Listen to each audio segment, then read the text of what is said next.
छोटी सी कहानी बताता हूँ, शायद मैं ज़्यादा क्लियर कर पाऊँ इस बात को कि कर्ण महाभारत में बहुत बड़े योद्धा थे और इतने बड़े योद्धा थे, सूर्यपुत्र थे वो, लेकिन सूतपुत्र बनना पड़ा उनको क्योंकि वो छोटे किसी जाति के यहाँ पे पले बड़े। तो उनके अंदर वो आकांक्षा थी पूरी कि हम मैं बन सकता हूँ, मैं बहुत बड़ा धनुधर बन सकता हूँ, मैं तो सूर्य का पुत्र हूँ। एक आ जाता है एक अंदर से एक पर्सनैलिटी के अंदर और उस उन्हें राजा दुर्योधन ने बनाया। दुर्योधन ने एक राज्य का राजा बनाया। तो वो एक जो कर्ज था कर्ण के मन में दुर्योधन के, वो लास्ट तक था, अंत तक था। He was very much obliged. He was very much dutiful towards towards Duryodhan. तो ये स्टोरी ये बेसिकली महाभारत हमारी जिंदगी की कहानी होता है और बहुत सारे ऐसे छोटे छोटे कहानियां हैं जिससे हमारी जिंदगी बंधी हुई है।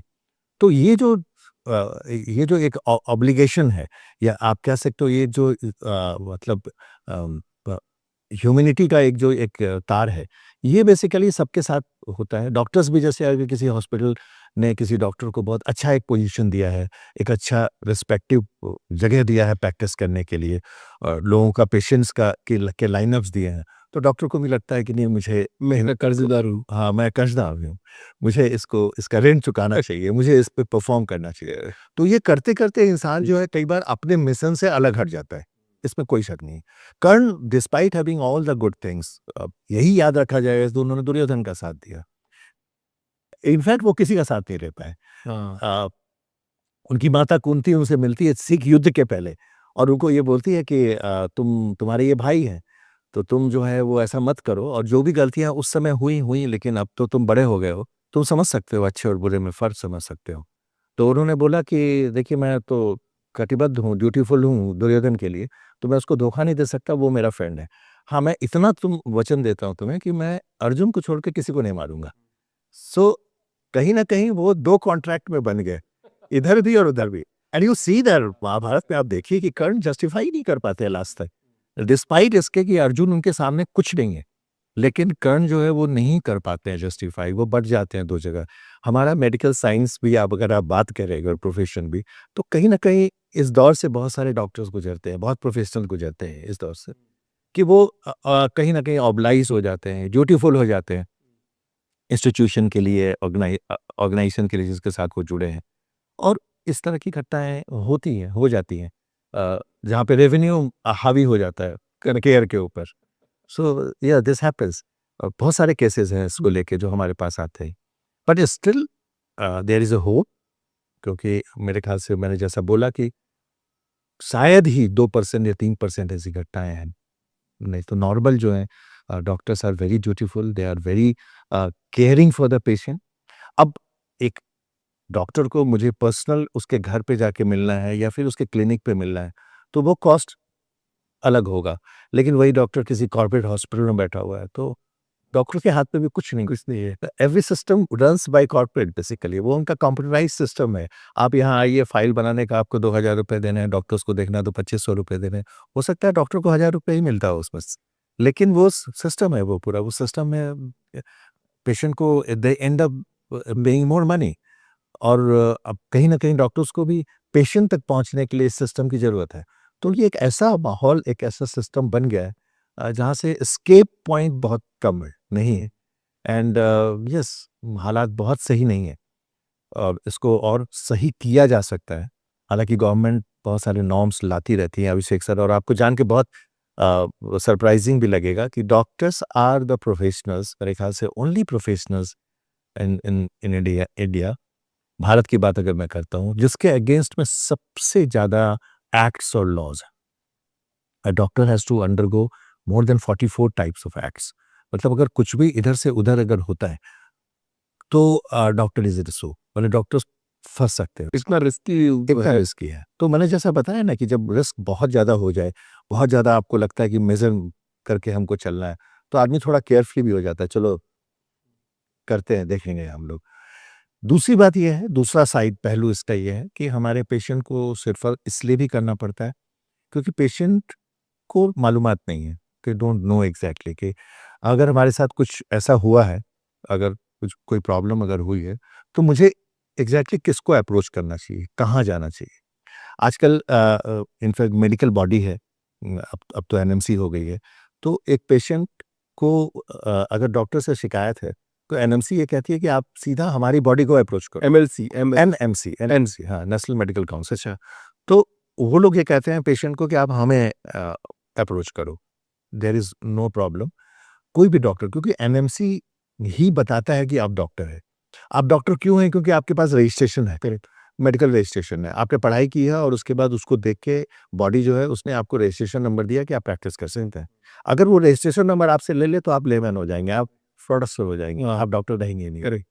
तो ये बहुत बड़ी अथॉरिटी है एनएमसी के पास, लेकिन पब्लिक को एट लार्ज पता नहीं है। जो लोग अवेयर लोग हैं वो लोग शिकायत करते हैं। एनएमसी में अभी भी प्रॉब्लम्स बहुत कम आती हैं। बहुत तरह की प्रॉब्लम्स ऐसी होती हैं जहाँ तोड़-फोड़ लोग मचा देते हैं, वो मतलब पुलिस के पास चले जाते हैं। तो बहुत ऐसा सिस्टम है जिसको अभी अवेयरनेस लाने की ज़रूरत है। तो मतलब लोगों को पुलिस के पास नहीं जाना है डॉक्टर के केस में? डॉक्टर के केस में पुलिस के पास, police is the basically the last resort. Police case करके बहुत ज़्यादा भला ना तो पेशेंट का हो सकता है, डॉक्टर का तो बुरा ही होता है खैर, हाँ। लेकिन पेशेंट का बहुत ज़्यादा भला नहीं होता है। पेशेंट का लॉस अगर हुआ है, तो देखिए 2 तरह से लोग जो है वो कंपनसेशन चाहते हैं। एक तो मेंटल हैप्पीनेस चाहते हैं, वो चाहते हैं कि डॉक्टर को भी इस प्रॉब्लम से गुज़रना पड़े या डॉक्टर के साथ भी इतना ही बुरा हो जितना बुरा मेरे साथ हुआ है। एंड सेकेंडरी वो चाहते हैं कि इसको हमको कंपनसेशन मिले, इसका हमको कुछ मुआवज़ा मिले। तो ये 2 चीज़ें 2 अलग चीज़ें हैं बिल्कुल हमारी लॉ में। अगर आपको मुआवज़ा चाहिए तो उसके लिए डिफरेंट सिस्टम है जहाँ आपको अप्रोच करना है, और अगर किसी को सज़ा दिलानी है तो वो अलग सिस्टम है, फिर अलग रास्ते हो। जहाँ आपको जाना है।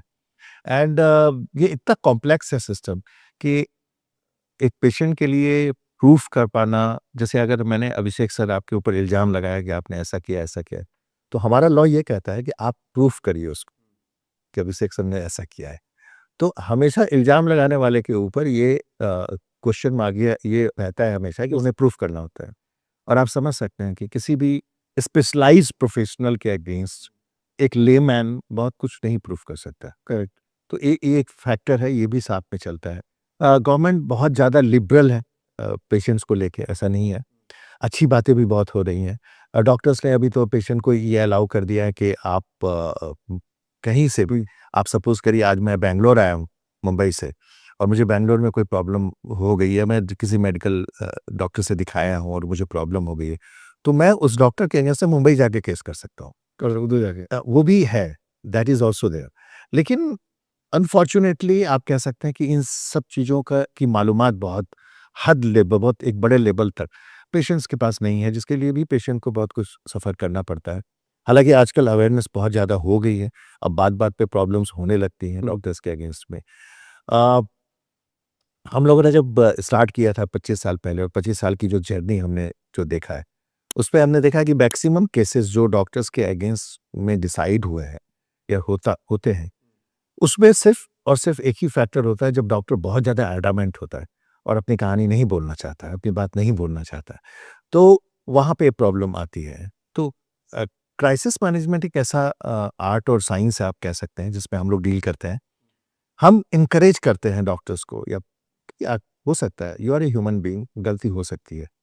लॉ कभी भी ये नहीं कहता है कि आप भगवान हैं। हम लोग मानते हैं डॉक्टर्स को भगवान, लेकिन लॉ जो है वो बहुत ही ट्रांसपेरेंट है। वो ये कहता है कि कोई भगवान नहीं है, भगवान एक ही है जो है। आप अपने दायरे में, अपने एजुकेशनल क्वालिफ़िकेशन के दायरे में जो कुछ भी कर रहे हैं, आप एज़ ए प्रोफ़ेशनल कर रहे हैं। जीना-मरना आपके हाथ में नहीं है, उसके लिए आपको उत्तरदायी नहीं ठहराया जा सकता। तो मेरे ख़्याल से मैक्सिमम टाइम पे क्या होता है कि डॉक्टर्स को लगता है कि हमने वो सही किया है, और जब उनके अगेंस्ट में, जब खिलाफ में जब बातें आती हैं, या मीडिया बात कर रही है या लोग सोशल मीडिया पे डिफेम कर रहे होते हैं, तो डॉक्टर्स चुप रहते हैं। वो अपनी कहानी बताना नहीं चाहते, बोलना नहीं चाहते। उनको लगता है बात और बढ़ेगी और ज़्यादा ठीक है, वो खत्म हो जाएगा। लेकिन यहाँ पे ही मिस्टेक होता है, गलतियाँ यहीं होती हैं, जब आप अपनी कहानी नहीं बोलते। As soon as you here something from the public at large, आपको अपनी बातें बोलनी चाहिए, अपनी कहानी बोलनी चाहिए। यही क्राइसिस मैनेजमेंट है, और यही हम 25 साल से हम लोग कर रहे हैं। हर डॉक्टर को, हर हॉस्पिटल को ये हम एनकरेज करते हैं, अच्छा, बुरा, whatever has happened, you should come out with your version. आपको अपना वर्ज़न ज़रूर बोलना चाहिए। So this is what we are doing. बहुत अच्छे इंस्टेंसेस हैं, बहुत बुरे इंस्टेंसेस हैं, बहुत बुरी चीज़ें भी होती हैं। अभी अभिषेक सर आप बहुत पेशेंट प्रो बातें कर रहे हैं। कई बार मैं थोड़ा डॉक्टर प्रो बात करता हूँ इसलिए क्योंकि मैंने देखा हुआ है कि कई बार उनको कैसे मिसहैंडल किया जाता है प्रोफेशनल्स को। उत्तर प्रदेश का एक जगह है, छोटी-सी जगह है। वहाँ पे एक पेशेंट आता है और बहुत क्रिटिकल कंडीशन में पेशेंट आता है। छोटा-सा सेटअप है हॉस्पिटल का। The hospital is having all the licences और सब कुछ। पेशेंट एडमिट होता है एंड पेशेंट एक्सपायर्ड और डॉक्टर उसके पोस्टमार्टम के लिए बोलते हैं, तो पेशेंट वर्ग के घर वाले मना कर देते हैं कि नहीं, पोस्टमार्टम नहीं होगा और ये आपके नेग्लिजेंस से मरा है और ऐसा-वैसा हम आपको देख लेंगे। जो भी है लोकल पॉलिटिशियन, जो बहुत ही बाहुबली पॉलिटिशियन है, उनका फ़ोन आता है और उन्होंने फ़ोन सिविल सर्जन को किया और सिविल सर्जन ने हॉस्पिटल को सील कर दिया। And it was amazing in fact. तो डॉक्टर बोला यार मेरे पास सारे लाइसेंसेस हैं सब कुछ करने का and all of a sudden in fact इतना बड़ा कार्रवाई हॉस्पिटल के अगेंस्ट में। तो हॉस्पिटल बंद रहा। इनफैक्ट बहुत सारे पेशेंट जो एडमिट थे उनको हटाया गया वहाँ से चूँकि हॉस्पिटल सील्ड है। एंड बहुत सारे क्रिटिकल पेशेंट थे उनका ख्याल रखने के लिए बहुत अलग म मतलब फैसिलिटीज़ उन लोगों को करनी पड़ी। And we approached high court then. हम लोग को के पास और कोई साधन नहीं था। हम लोग को हाई कोर्ट अप्रोच करना पड़ा, उनको बताना पड़ा। डॉक्टर की कहानी बतानी पड़ी वहाँ पे जज के सामने। स्पेशल हम लोगों ने परमिशन लिया कि बहुत बड़ा नुकसान हो जाएगा, बहुत पेशेंट्स हैं जो उससे जुड़े हुए हैं हॉस्पिटल से। एंड जज को समझ में आया, जज ने ऑर्डर किया। सिविल सर्जन के अगेंस्ट में आया ऑर्डर वो। सिविल सर्जन को मुआवजा देना पड़ा उस हॉस्पिटल को सील करने सील करने के लिए। तो मेरे कहने का ये मतलब है कि जितना कॉम्प्लेक्स ये तंत्र है अ, मतलब ये एक ऐसा ऐसा तंत्र है मेडिकल साइंस आज की डेट में मेडिकल फैटर्निटी ऐसा हो गया कि एक सबसे बड़ी बात तो ये है कि एक लैक ऑफ कम्युनिकेशन बहुत है पेशेंट और डॉक्टर्स के बीच में। एक अच्छा पीआर होना चाहिए। जब पेशेंट जाता है एडमिशन के लिए या एडमिट होने के लिए या किसी भी इलाज के लिए, तो उसको इतना कॉन्फिडेंस होना चाहिए, इतना पता होना चाहिए कि what doctor is going to do with me. और ये कहता है, लॉ भी ये कहता है कि आपको बताना चाहिए, करना चाहिए, जो कहीं न कहीं मिसिंग है सिस्टम में। एक पेशेंट को वो पता नहीं होता कि एग्ज़ैक्टली क्या हो गया, कैसे कर दिया। उसको कोई अगर बता देता है कि यार इसको गलत डॉक्टर ने गलत किया तुम्हारे साथ, तो तुरंत एकदम वो अपने रूप में आ जाते हैं पेशेंट। तो ये एक जो उस बात है जिससे बहुत सारे मेडिकल नेग्लिजेंस के केसेस सामने आ रहे हैं। और दूसरा जो फैक्टर आपने बताया कि जो सबसे बड़ा फैक्टर है वो ये है कि पेशेंट्स को ये लगता है कि the money is above the care और पैसा है जिसके लिए जो है वो डॉक्टर्स इतने सारे टेस्ट हमारे को करवा रहे हैं या फिर इतना सारा इलाज में हमारे खर्च हो रहा है या एडमिशन्स में इतना खर्च हो रहा है हमारे हॉस्पिटल बिल इतना ज़्यादा हो रहा है। तो वो एक फैक्टर है जो कहीं न कहीं इरिटेट करता है पेशेंट को डॉक्टर्स के अगेंस्ट जाने के लिए। तो कुल मिला के मेरा ये हम लोगों का कहना है कि अभी हम लोगों के सिवा हिंदुस्तान में ऐसा कोई सिस्टम बना नहीं है अभी तक जिससे डॉक्टर्स को 100% प्रोटेक्शन दिया जा सके या उनको बचाया जा सके। वो आप देते हो। सो या वो हम लोगों ने 25 सालों में वो केयर स्टार्ट किया, केयर बनाया है। Not a single company. लोग बहुत कंफ्यूज करते हैं रिस्क मैनेजमेंट और इंश्योरेंस के बीच में। उनको लगता है कि insurance is also risk management, जिसको हम लोगों ने डिस्पेल किया। हमने बताया, लोगों को बताने की कोशिश हम करते हैं डॉक्टर्स को कि ऐसा बिल्कुल नहीं है। Insurance is something that guarantees your compensation, कि आपको अगर मुआवजा देना पड़ा किसी को या कभी कोई फीस किसी को देनी पड़ी, तो उसके भरपाई इंश्योरेंस कर सकती है, बशर्ते कि उसका terms and conditions and laws के अंदर वो सब बैठता हो। लेकिन यहाँ पे compensation is the last thing. यहाँ हिंदुस्तान का जो हमारा सिस्टम है, इतना कॉम्प्लेक्स सिस्टम है यहाँ पे, इतनी प्रॉब्लम्स हैं यहाँ पे, इतने केसेस हैं कोर्ट्स में कि कंपनसेशन तक जाते-जाते कई बार तो आधा करियर डॉक्टर्स का खत्म हो जाता है। मैंने कई ऐसे केसेस देखे हैं जो 20-20 साल से चल रहे हैं केसेस। तो वो जो केस है एक प्रोफेशनल के अगेंस्ट में, वो जितनी डेट है, हर डेट को वो डॉक्टर कहीं न कहीं स्ट्रेस में जाता है। हर डेट पे वो डॉक्टर स्ट्रगल करता है अपने प्रोफेशन के साथ। So we had made that easy. हम लोगों ने कहा कि नहीं, हम आपकी कहानी को कन्विक्शन के साथ, एक्सपर्टीज़ के साथ दुनिया के सामने रखेंगे, कोर्ट के सामने रखेंगे and you just concentrate on your practice. हमने 99.9% है हमारा विनिंग रेशियो। हमने जिस भी डॉक्टर्स के केस को लिया है, उसपे 99.9%। इसीलिए इतने कन्विक्शन के साथ अभिषेक सर मैं बोल रहा हूँ कि अभी भी होप है, क्योंकि मेडिकल फ्रेटर्निटी अभी भी 90% से ऊपर, मैंने कहा सर हम उन 2-3% को हम अगर छोड़ दें, या फिर 3-4% और जो हॉस्पिटल सेटअप्स हैं या नॉन मेडिकोस जो हॉस्पिटल सेटअप चला रहे हैं, हम उनको छोड़ दें, तो अभी भी doctors are concerned about the patients welfare. लेकिन अब वो ऐसे, मैंने कहा ना, वो कर्ण वाली स्थिति है उनकी भी।